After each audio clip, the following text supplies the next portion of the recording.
மத்தேயு 13:20-21 கற்பாறை இடங்களில் விதைக்கப்பட்டவன் வசனத்தை கேட்டு உடனே அதை சந்தோஷத்தோடு ஏற்றுக்கொள்கிறவன். ஆகிலும் தனக்குள்ளே வேறில்லாதவனாய் கொஞ்ச காலம் மாத்திரம் நிலைத்திருப்பான். வசனத்து நிமித்தம் உபத்திரவமும் துன்பமும் உண்டான உடனே இடரல் அடைவான். இந்த கற்பார இடத்துல விதைக்கப்பட்ட விதை, கற்பாறை போன்ற இருதயம் உள்ளவன் சந்தோஷமா ஏற்றுக்கொள்றான் வசனத்தை. மற்றவங்க கூட அவ்வளோ சந்தோஷமாக யாரையும் ஏற்றுக்கொள்ளலை. முள்ளுள்ள இருதயம் அவன் சந்தோஷமாக ஏற்றுக்கொண்டான் என்று சொல்லப்படலை. நல்ல நலம் கூட அவன் சந்தோஷமாக ஏற்றுக்கொண்டான்னு எடுத்து சொல்லலை. கேட்கும்போது அப்படி சந்தோஷமாக கேட்பான். வசனத்தை ஏற்றுக்கொள்ளும்போது சந்தோஷமாக ஏற்றுக்கொள்வான். ஆனால் கொஞ்ச காலம்தான் நிலைச்சிருப்பான். கொஞ்ச காலம்தான் ரட்சிப்பில் ஐக்கியத்தில் நிலைச்சிருப்பான். அதுக்கப்புறம் பின்வாங்கி போயிடுவான். ஏனென்றால் வேறு கிடையாது, வேறு உள்ளே போகாது. கீழே கற்பாறை, மேலே கொஞ்சம் தான் மணல், கொஞ்சம் தான் மண், மேலே கீழே முழுசும் கற்பாறை, உள்ளே வேறு போக முடியாது.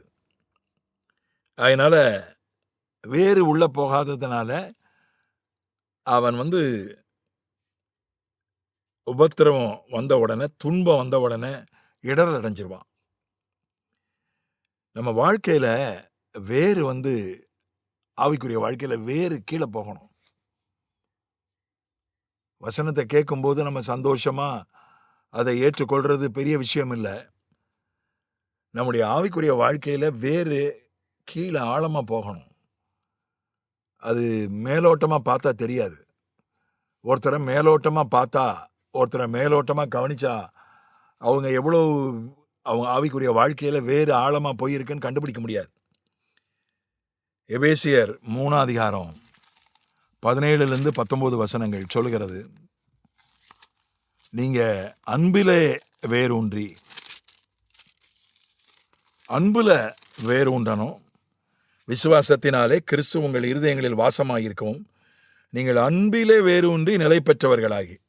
18 சகல பரிசுத்தவான்களோடும் கூட கிறிஸ்துவனுடைய அன்பின் அகலமும் நீளமும் ஆழமும் உயரமும் இன்னதென்று உணர்ந்து.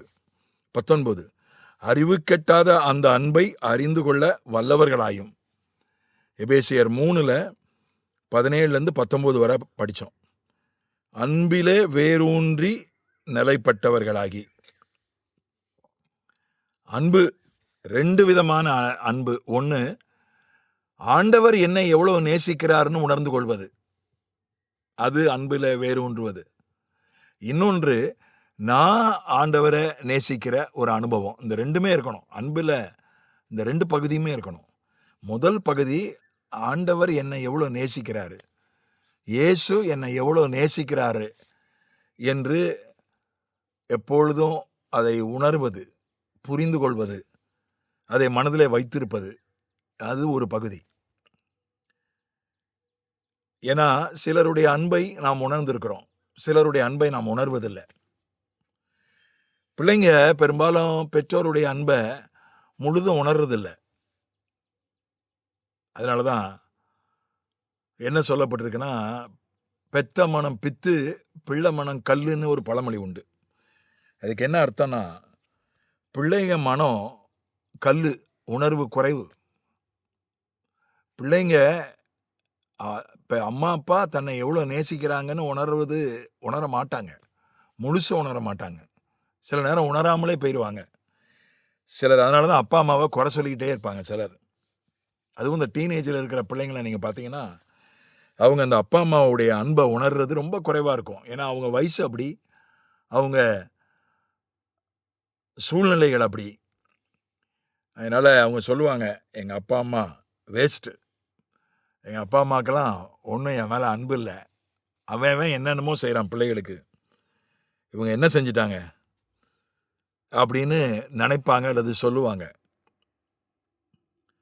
தேவனுடைய பிள்ளைகளும் அநேகர் அப்படி தான் இருக்கிறாங்க. ஆண்டவர் தான் மேலே எவ்வளோ அன்பு வச்சிருக்கிறாரு. அவங்க ஆண்டவருடைய பிள்ளைகளை தான், ஆண்டவர் அவர்களை நேசிக்க தான் செய்கிறாரு. ஆனால் அநேகர் ஆண்டவர் தன்னை எவ்வளவு நேசிக்கிறார்ன்றத உணராம, புரியாம, நினைக்காம போயிடுறாங்க. அதனாலதான் இன்னும் அது சொல்லப்பட்டிருக்கிறது. கிறிஸ்துவனுடைய அன்பின் அகலம், நீளம், ஆழம், உயரம் இன்னது என்று உணர்ந்து,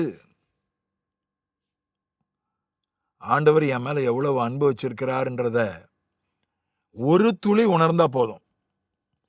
அவர் கடல் அளவு நம்ம மேல அன்பு வச்சிருக்கிறாரு. அவர் நம்ம மேல வச்சிருக்கிற அன்பை ஒரு துளி உணர்ந்தா போதும், பயமே வராது, கவலையே வராது.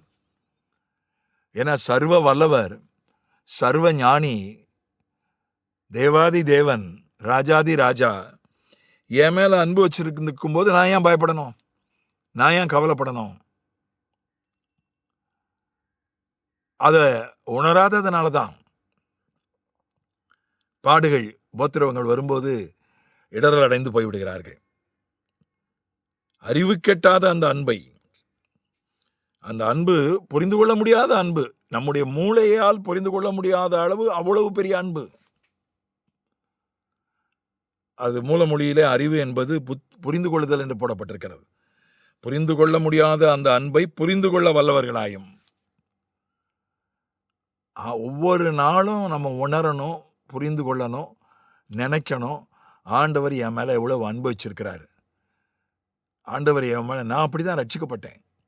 எப்படி 12 வயசுல ரட்சிக்கப்பட்டேன்? அவர் என் மேல அன்பு வச்சதுனால தான் எனக்காக சிலுவையில உயிரை கொடுத்தாரு அப்படின்றத உணர்ந்து தான் நான் ரட்சிக்கப்பட்டேன். என்னை ஒப்பு கொடுத்தேன்.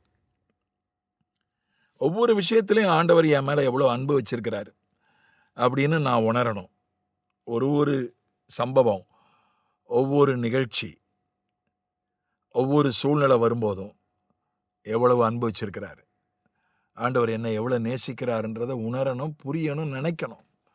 அதுதான் வேர். ஆவிக்குரிய வாழ்க்கையின் வேர் அதுதான். நாம் அவரை நேசிக்கணும். அவர் நம்மை நேசிக்கிற அளவுக்கு நம்மால் அவரை நேசிக்க முடியாது. முழு இருதயத்தோடு நேசிக்கணும். அந்த 2 பக்கம், அன்பின் 2 பக்கம் இருந்தா அதுதான் ஆவிக்குரிய வாழ்க்கையின் வேர். அந்த வேர் இருந்தா என்ன பாடு வந்தாலும், எந்த உபத்திரம் வந்தாலும் ஆண்டவரை விட்டு அசைக்க முடியாது. சாதகமான அரசாங்கம் வரணும்னு ஜெபம் பண்றோம், நல்லது. அப்படி நம்ம ஜெபிக்கணும். நமக்கு சாதகமான அரசாங்கம் வந்தா நல்லது. ஆனா பாதகமான அரசாங்கம் வந்தாலும், பாடுகள், துன்பங்கள் அதிகரித்தாலும், இந்த வேர், ஆண்டவர் அன்பின் வேர் இருக்கும்போது நம்மளை அசைக்க முடியாது, ஒன்றும் செய்ய முடியாது. அதனால நாம் அன்பிலே வேறு ஒன்ற ஆண்டவர் உதவி செய்வாராக. ஆமென்.